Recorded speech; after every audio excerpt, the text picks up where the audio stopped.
Кажется, что аджика всегда была у абхазов во все времена.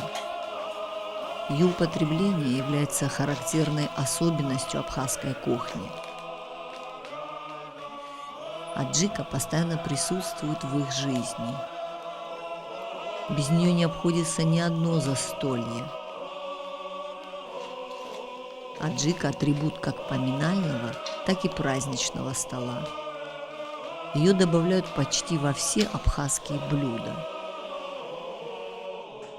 На столе ей выделено особое место в отдельной солонке. Гостеприимство по-абхазски звучит как ачеджика, что в дословном переводе означает хлеб аджика, по аналогии хлеб-соль.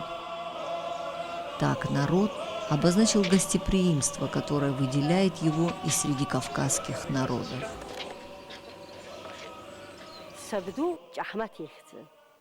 Моего деда звали Ванача Чахмат. Я была маленькой, но помню, что он был строгий насчет хлеба и соли. Когда к нему приходили гости, он оставлял все свои дела и уделял много внимания им. Его считали хлебосольным человеком. Дом, где он жил, считался гостеприимным домом. В нашем дворе всегда было шумно от людей.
Ритуал приготовления пищи у абхазов строг. Женщина у очага должна быть с прибранными волосами.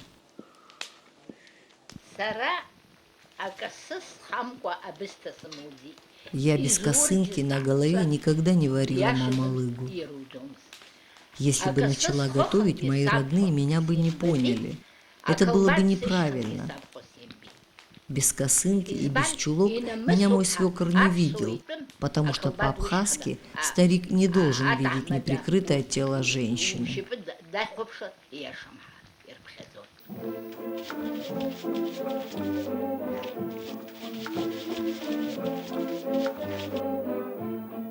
В каждой абхазской семье хранятся баночки с красной ароматной аджикой.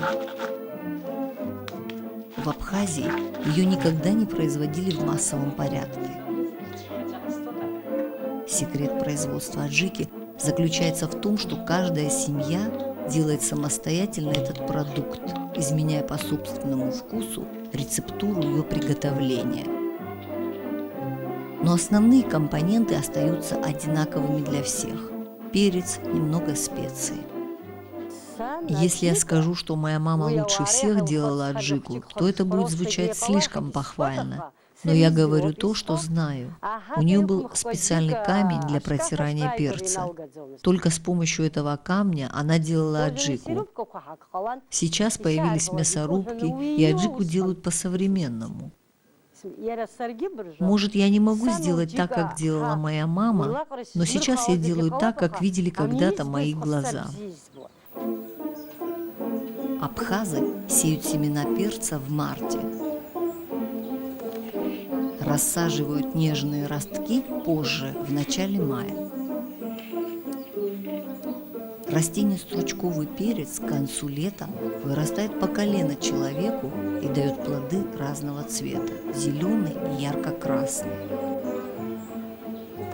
И то, и другое идет в приготовление аджики. Когда самые нижние стручки становятся красными, собирают первый урожай. Его нужно повесить для просушки, и лучшее для этого места – плетеная пацха. Перец находится в дыму, появляется особый вкус. Зеленые стручки тоже нужно высушить. Из них делается зеленая аджика. Ее обычно добавляют в лучковую подливу или употребляют с жареной курицей. Когда связка перца долгое время побывает в дыму, мы берем и отделяем стручки от семян.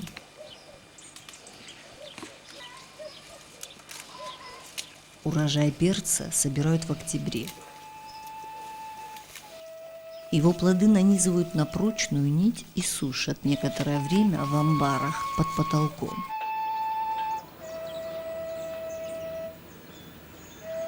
Затем нанизанный перец подвешивают в апацхах над очагом.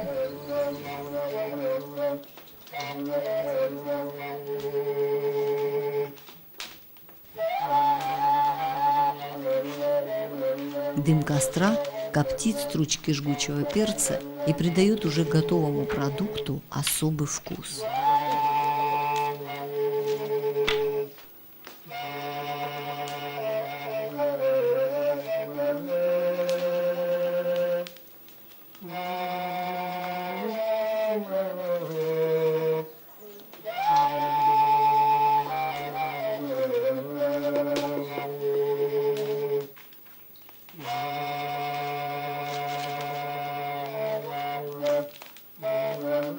Высушенная и прокопченная связка перца становится легче в несколько раз и темнеет по цвету.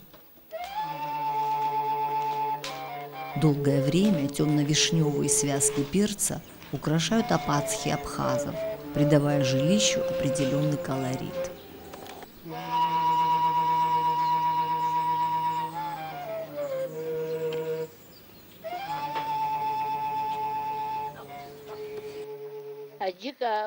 Я готовлю аджику не только для своей семьи. Когда в селе играют свадьбу или проходят похороны, каждый двор выделяет для этих нужд аджику, фасоль или другие продукты. Конечно, надо поделиться с соседом и быть рядом и в беде, и в радости. Все село помогает друг другу. Когда в отцовский дом приезжает сын, живущий в городе, я выделяю ему из своих запасов аджику. Если кто-нибудь из родственников будет в ней нуждаться, то тоже получит баночку-другую. Абхазец должен иметь много аджики. Правда, в этом году перец не уродился, но поделимся и всем хватит.